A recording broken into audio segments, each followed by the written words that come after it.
बिस्मिल्लाहिर्रहमानिर्रहीम। तो ये हैवर एंड बोकर का आरबीटी मॉडल है। ये पैकिंग मशीन है हमारी। तो हम इसके पैरामीटर के बारे में आज थोड़ा डिस्कस करेंगे कि इसकी स्पाउट के या नोज़लों के जो बेसिक पैरामीटर है वो कौन कौन से होते हैं। सही है, तो हम इस मेन्यू में जाएंगे। ये टाइप कॉन्फ़िगरेशन, बेसिक डाटा। अब बेसिक डाटा में टाइप नंबर होता है, एनेबल होता है कि हमने ये 8 नंबर हमारा स्पाउट इसमें शो हो रहा है, तो हमने इसको एनेबल करना है, डिसेबल करना है। इसके अलावा हम मशीन पे जो बैग लगा रहे हैं, सही है, bag length, bag width value, bag width, ये एमएम्स में हम इसमें फीड कर देते हैं। फिर हमारा आ जाता है वेट डाटा। बैग के अंदर हमारा जो वेट फिल होता है ये उसके पैरामीटर हैं। हमारा टारगेट वेट 50.100, हमारा अंडर लिमिट यानी कि कम से कम जो लिमिट है कि बैग में इतना लिमिट कम से कम टॉलरेंस है वो 49.599 है। Over limit 50.6। इम्पडी थ्रेश होल्ड यानी कि ये हमारी इम्पडी थ्रेश होल्ड लिमिट है, यानी जो हमारी एनकोडर से पोजीशनें हम रीड करवाते हैं, जो हमारी इम्पडी पोजीशन होती है उस पोजीशन तक आने तक इसके अंदर 8 kg बैग आज जो मटेरियल है वो आ जाना चाहिए। अगर 8 kg मटेरियल नहीं आएगा तो ये उसको बैड बैग या फॉल्टी बैग जो कंसिडर करेगी और उसमें फिलिंग स्टॉप कर देगी। सही है, ये सैंपल बैग वेट है, ये इसका 10,000 है।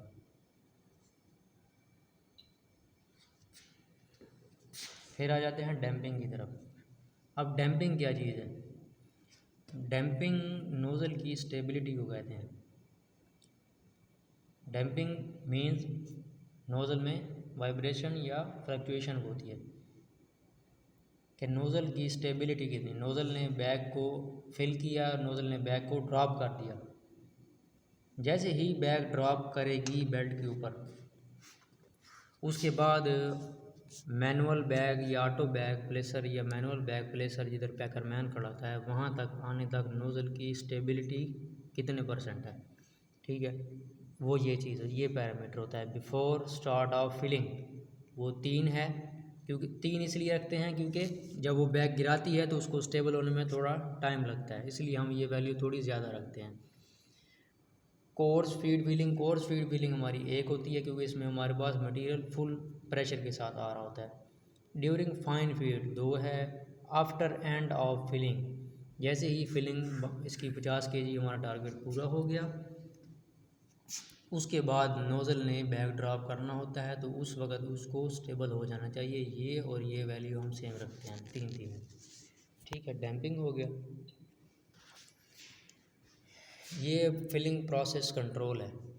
नोज़ल का जो फिलिंग प्रोसेस है, impeller filling, after course feed filling, break automatically, ये हर मॉडल में थोड़े ये जो पैरामीटर हैं फिलिंग प्रोसेस के ये थोड़ा डिफरेंट होते हैं, ठीक है। ये हम सेकंड के हिसाब से इसकी सेटिंग रखते हैं हर जगह। हर इन पैरामीटर की जो रिक्वायरमेंट है वो डिफरेंट होती है मटेरियल के हिसाब से।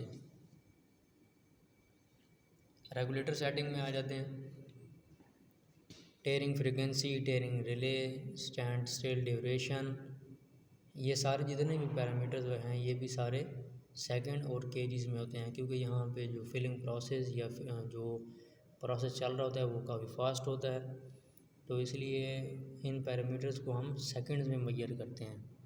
ये जो हमारी मशीन है इसके बारे में आपको मैं बताता चलूँ, ये 2400 बैग पर आवर ये हमें कैपेसिटी देती है। इसकी जो 120 टन पर आवर है फिलिंग कैपेसिटी, यानी कि ये 1 घंटे में हमें 2400 बैग फिल करके देती है।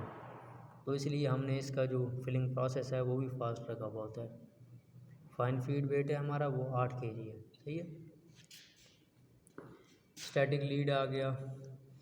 करेक्शन वेट, यहाँ से भी हम इसको करेक्शन वेट पैरामीटर दे सकते हैं लेकिन हम चेक वेयर से या इसके कांटे से ले रहे हैं। Maximum pass time, control factor check where 20%, ठीक है। ये अहम पैरामीटर्स हैं। यानी कि जो कंट्रोल फैक्टर है कि एक नोज़ल के जो वेट आ रहा है उसको कितने % लेस या एक्सेस हमने कंट्रोल करना है, ठीक है, वो फैक्टर हम यहाँ से चेंज कर लेते हैं। ठीक है, कि हमने ऑटो करेक्शन कितने % रखनी है। गुड वेट रेंज 25%, यानी कि ये हमारा ओके वेट है। तो ये इस लिहाज से देखा जाए तो जो रेगुलेटर सेटिंग के पैरामीटर हैं ये काफ़ी मायने रखते हैं। ठीक है, ये एडिशनल डोजिंग आ गया। एडिशनल डोजिंग जो है ना, ये fine feed, pulse duration, switch on delay, ठीक है, तो ये पैरामीटर भी हर जगह पे थोड़ा रिक्वायरमेंट के हिसाब से डिफरेंट होते हैं।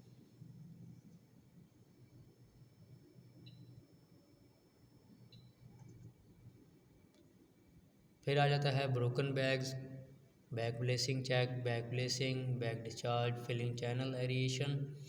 फिलिंग चैनल एरिएशन के बारे में बताऊँ कि ये वो पैरामीटर है कि हमारे इम्पेलर और नोज़ल के दरमियान फिलिंग के दौरान जो मटेरियल को फ़्लो करने के लिए एयर का प्रेशर यूज़ होता है उसको फिलिंग चैनल एरिएशन कहते हैं। डोजिंग आउटलेट एरिएशन, ये एडिशनल डोजिंग होती है। जैसे जैसे ये पैरामीटर है एडिशनल डोजिंग, ये मटेरियल का है, उसी तरह ये पैरामीटर आउटलेट एरिएशन का है।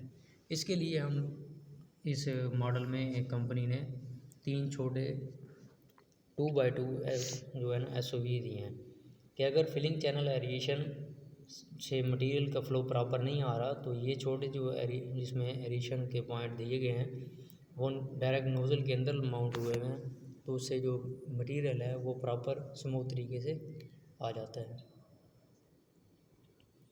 रेजिडुअल इम्पडिंग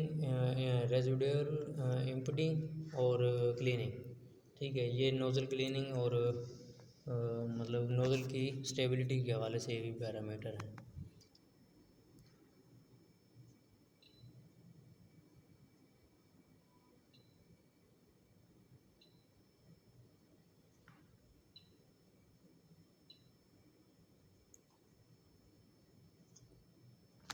ठीक है।